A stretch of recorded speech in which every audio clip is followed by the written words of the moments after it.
नमस्कार मंडळी. तर आज मी इथे घरच्या घरी असा रवा केक बनवलेला आहे, तो पण कुकरमध्ये.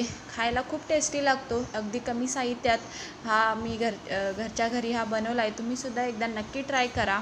चला तर मी याची रेसिपी सांगते. मी इथे एका मिक्सरच्या भांड्यात 1 वाटी रवा, 1 वाटी साखर घेऊन ते चांगलं मिक्सरला बारीक करून घ्यायचं आहे. त्यामध्ये 1 वाटी दूध घालायचं आहे.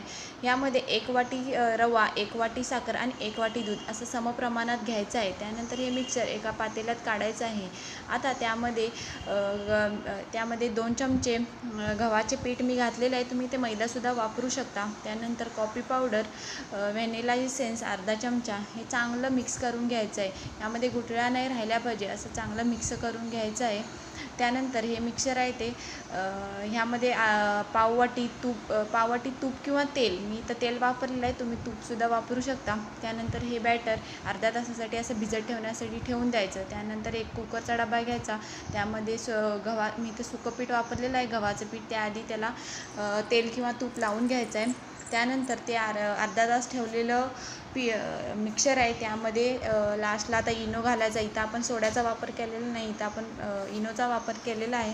त्यानंतर त्यामध्ये थोडंसं दूध घालून परत एकदा मिक्सर पुन्हा एकदा हलवून घ्यायचं आहे. त्यानंतर हे मिक्सर आपण कुकरच्या डब्यामध्ये ओतून द्यायचं. त्यानंतर आपल्या आवडीप्रमाणे ड्रायफ्रूट्स घालायचे आहेत. इथं मी कुकर फ्री हीट केला होता 5 मिनटं.